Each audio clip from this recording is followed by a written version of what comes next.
So Jahmile, Sean Mahone got hurt last week. Jake Long got an extended run. Just give me your thoughts on Jake, because that may be about as much defensive action as he's seen. So just Right. wondering what you thought of him.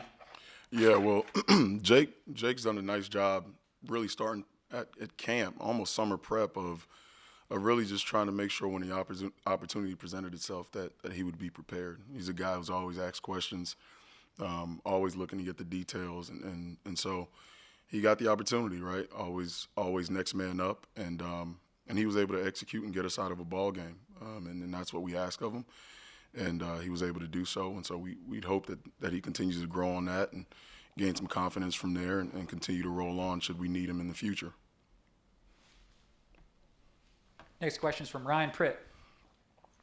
Hey, Coach, you guys have played a couple run-heavy attacks here early in Big 12 play. Oklahoma State with Chuba, now Kansas. Right. Do you feel like that's given you guys a little bit of a unique chance to focus the back end more on run support than normal? And how do you kind of assess how you guys have made progress in that area so far? Right. Well, that's looking back at Oklahoma State. That's probably one of the things that we would have changed coming out of that one, was just the fact that we were a little bit more pass cognizant than maybe we were run, and hurt us late in the game there. And so, I probably go against the question in that I think in that game we were probably too much pass heavy and not enough in the run support. Obviously learned our lesson there, and so we'll continue to make sure that we're shored up in the pass game. We're definitely not gonna let that go. But we've got to be balanced in that and make sure that we're able to have the numbers on both the run and pass game. This team presents the same problems. If you sit in there in the box, they've got receivers that can go vertical.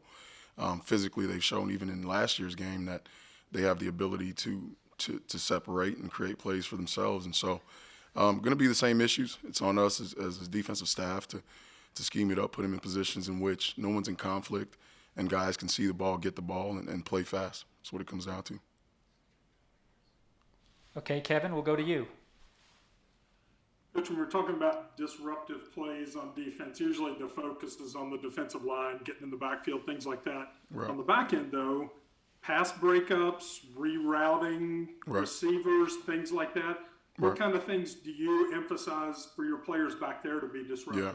Well, we definitely don't want free runners, right? For receivers love free releases. They love to be able to run with easy access. And so the one thing that we've done, really starting in camp, and Coach Kuntz and really Coach Wright have done a heck of a job even with their underneath droppers in terms of getting their hands on guys and not allowing them to run through zones. And that's important.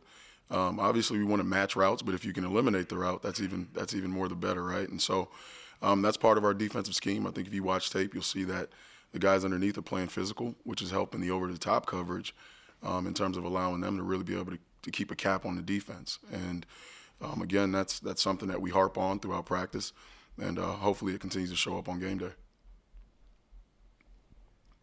John, we'll go to you. Hey, Coach, with a guy like Puka, I'm guessing gang tackling, angles are all very important. And what did you do last year that you were able to slow him down a little bit, in your opinion? Yeah. Well, first of all, we've got the Jimmies up front, right? We've got some guys that can really make some plays and do some things and really kick up some dust. And so that's the first thing. Second thing is Coach Leslie's done a heck of a job, not to put the pressure on him, but did a heck of a job last year, and I would imagine that again this year, and putting those guys in position to make plays, making sure we're sound as long as we've got the numbers to fit the schemes that present themselves. It usually fares the way it has in the past. Again, we know that they're not gonna concede or give the win, right? So we'll probably see some things that have some wrinkles or some differences in them. And it's on us to make sure we put sound rules to what we're doing defensively so that it matches whatever they give us. And again, Coach Leslie's done a heck of a job with the front end, being able to do that in the first matchup, and that's the goal in the second one.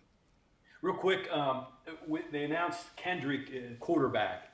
Is he like an extra running back there? How do you prep for him? Yeah, exactly what you said. I mean, he's got the ability to do both, and that's the reason why that type of guy is a want or necessity for about every offense in the country right now. Is that adds an element that defenses hate preparing for, and quite honestly, it's tough to defend. You can have everything wrapped up, and this guy moves the chains just with his feet, or keeps a play active with his feet. And so, again, as we all know, those present their own problems in themselves.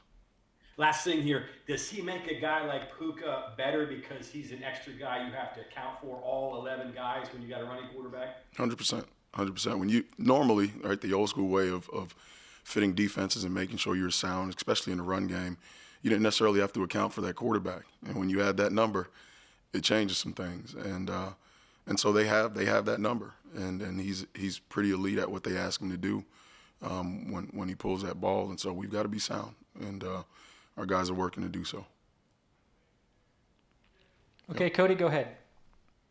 So with a guy like Andrew Parchment, obviously last year we saw he's talented. Mm-hmm. Hasn't had great numbers this year. I think he's still below 100 yards. Right.